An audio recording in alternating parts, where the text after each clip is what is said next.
మీ business ఏదైనా మీ ఊర్లో promotion చేయాలంటే అది సుమన్ టీవీతోనే సాధ్యం. ఇప్పుడే సంప్రదించండి. కడప మహానాడు నిర్వహణకు ప్రధాన కారకుల్లో ఒకరైనటువంటి కడప ఎమ్మెల్యే రెడ్డెప్ప గారి మాధవిరెడ్డి గారు టీడీపీ ఫైర్ బ్రాండ్ మనతో ఉన్నారు.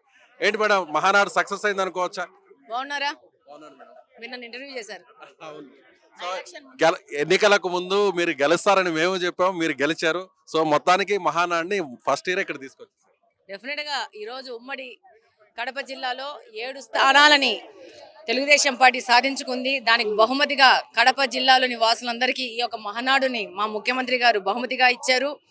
మా యొక్క ప్రతి ఒక్క తెలుగుదేశం పార్టీ కుటుంబ సభ్యులు వాళ్లకు దక్కిన గౌరవంగా భావించి ఈరోజు ఇంత పెద్ద ఎత్తున ఈ యొక్క మహానాడు కార్యక్రమానికి సంబంధించిన అరేంజ్మెంట్స్ లో వచ్చి చేశారు. ఈ మహానాడుని సక్సెస్ చేశారు. మహానాడుకే ఒక స్టాండర్డ్ ఫిక్స్ చేసి ఇచ్చాము. ఇంకా ఇక్కడి నుంచి దీని ప్రకారంగా మహానాడు ముందుకు పోవాలా. ఇది ఒక చారిత్రాత్మకమైన మహానాడు 2025 కడప. మీ ప్రత్యర్థి అంజద్ బాషా మాజీ డిప్యూటీ సీఎం ఒక మాట మాడుతున్నారు. సో మా నాయకుడి విగ్రహానికి టీడీపీ జెండాలను కట్టారు, మేము అధికారంలోకి వస్తే టీడీపీ ఇళ్లకు వైసీపీ జెండాలు కడతాం, ఇప్పుడు మహానాడుకు కరోనాకి కేంద్రంగా మారబోతుంది అని వైసీపీ అంటుంది. మీ ప్రత్యర్థి అంట ఫస్ట్ మాట 11 మంది వైసీపీ పార్టీకి మైకుల ముందు గొట్టాల ముందు మాట్లాడమే ఇంకా పరిమితము. అంత మాట్లాడాలనుకుంటే ఈ 11 మంది వచ్చి అసెంబ్లీలో వచ్చి మాట్లాడితే బాగుంటది. ఈ గొట్టాల మీద బయట వాళ్ళ ఇళ్ల ముందు కూర్చొని వాళ్ళ ఆరు బయటలో కూర్చొని మాట్లాడాల్సిన అవసరం ఏముంది? రమ్మనండి 11 మందిని, వి విల్ సీ దేర్. ఆ దమ్ముంటే రమ్మనండి. ఇంకో మాట, ఏందో కట్టారు అంటారు. ఇది ఒక పెద్ద ఉత్సవము, పండగ కడపలో జరుగుతోంది. ప్రతి ఒక్క సామాన్యుడు దీన్ని ఆహ్వానిస్తున్నారు. వాళ్ళేదో పెద్ద పప్పు శుద్ధ లెక్క మాట్లాడాల్సిన అవసరం లేదు.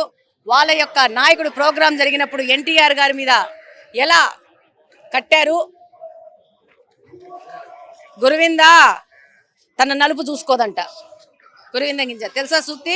అట్టా ఇంకొకరి మీద ఒక వేలు చూపిస్తే వాళ్ళ వైపు 4 వేలు చుట్టుకుంటాయి. ఒక పండగ జరుగుతూ ఉంది, ఆ ఉత్సాహంలో కడతారు, 2 రోజులు కడతారు, మళ్ళీ తీసేస్తారు. పర్మనెంట్ గా ఆయన విగ్రహానికి గుడ్డేసే పరిస్థితి లేదు. మాకు కూడా రాజశేఖర రెడ్డి గారు అంటే గౌరవం ఉంది. ఈ రాష్ట్ర ముఖ్యమంత్రిగా పనిచేశారు.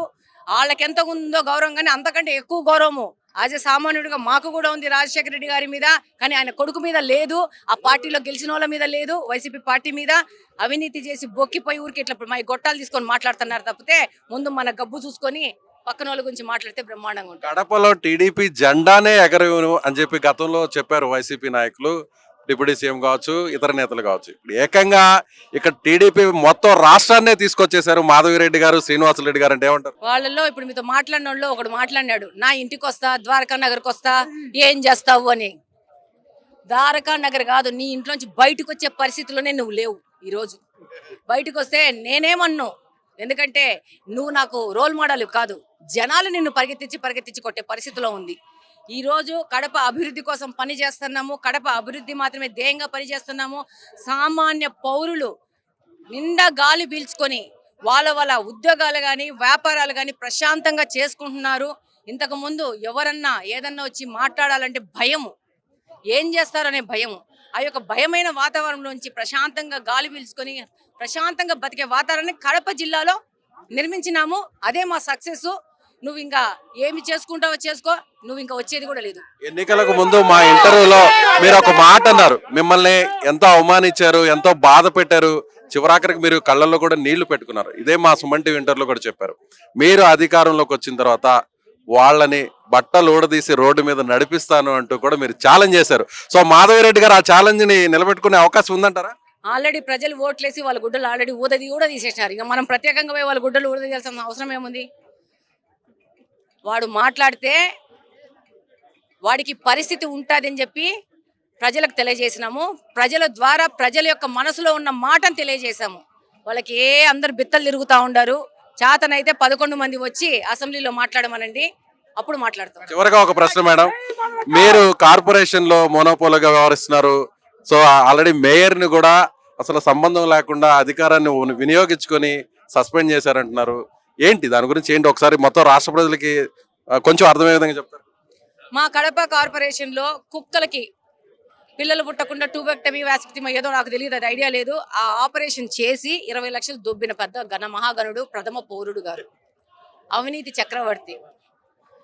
10 సంవత్సరాల నుంచి ఈయన, 10 సంవత్సరాల నుంచి ఇంకొక ఆయన కార్పొరేషన్ ఏర్పడిన రోజు నుంచి ఆ పార్టీకి సంబంధించిన వ్యక్తులే కొంచెం పేర్లు మార్చుకున్నారు. ఇప్పుడు 10 ఏళ్ల క్రితము పార్టీ పేరు మారిన తప్పితే అంతా వాళ్లే, సేమ్ బ్యాచే. కార్పొరేషన్ ని హస్తగతం చేసుకొని కడపకి ఈ రోజు హెడ్ క్వార్టర్స్ కి ద్రోహం చేసిన వ్యక్తులు అంటే వీళ్ళే. అభివృద్ధి లేకుండా ఇది కడప జిల్లాకి హెడ్ క్వార్టర్స్, ఉమ్మడి కడప జిల్లాకి హెడ్ క్వార్టర్స్ ఉన్న కడపని ఈ రోజు 70% కడపలో రోడ్డు లేవంటే, అధోగతి పాలైందంటే ఈ రోజు వీళ్ళదే. అవినీతి చేశాడు, ఆధారాలతో సహా అది నిరూపితమైంది. చర్యలు తీసుకోమంటారా లేదంటారా? మిమ్మల్ని అడుగుతున్నా నేను. తప్పు చేస్తుంటే ఎవరి మీదనే చర్య తీసుకో. అవినీతి చేసినాక, ఆధారాలతో పాటు ప్రూవ్ అయినాక ఎంత పెద్ద వ్యక్తి అయినా చర్యలు ఉంటాయి కదా. ఆ చర్యలే ప్రభుత్వం తీసుకుంది. ఆయన ఎక్కడ ఉండాలో ఆ యొక్క స్థానం చూపించింది. ఇంకా ఆయనకు ఆ పదవి వ్యామోహము కాంక్ష జరలేదు. ఒక కోర్టుకు పోతే ఇంకో కోర్టుకి, ఇంకొకటి కోర్టులు కొట్టేస్తా ఉంటే ఈయన పోతానే ఉన్నాడు. ఆ చరిత్ర ముగిసిందండి. కడపను బాగు చేసుకోవాల్సిన అవసరం ఉంది. డెఫినెట్ గా ప్రతి ఒక్క కార్పొరేటర్ సాయంతో కడపను బాగు చేసుకుంటాము. కార్పొరేషన్ లో ఒక ప్రొడక్టివ్ డిస్కషన్ కావాలా, అంతేగాని నువ్వు రాటిఫికేషన్స్ పెట్టుకుంటా డబ్బులు దండుకొని సిగ్నేచర్స్ చేసుకొని డబ్బులు డ్రా చేసుకుంటుంటే అది ఇక జరగదు. ఇన్ని రోజులు మా అడ్డా గడ్డ అన్నారు, మీది అడ్డా కాదు, మీది గడ్డ కాదు, ఇది ప్రజలు. కడపలో నివసిస్తున్న ప్రతి ఒక్క ప్రజడి యొక్క హక్కు ఉన్నది కడప. కడప రెడ్డమ్మ గారి ధైర్యాన్ని, ఫైర్ బ్రాండ్ ని మీ అధినేతలు ఎంకరేజ్ చేస్తున్నారా?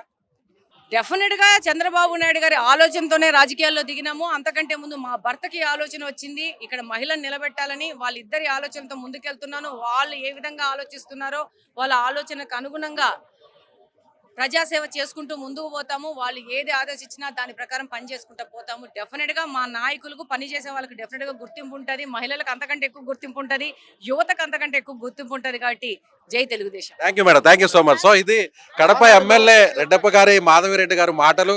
సో ఖచ్చితంగా ఎన్నికలకు ముందు తనను అవమానించినటువంటి వైసీపీ నేతలకు ఇప్పుడు బుద్ధి చెప్పేటువంటి అవకాశం వచ్చింది. ప్రజలే బుద్ధి చెప్పారు.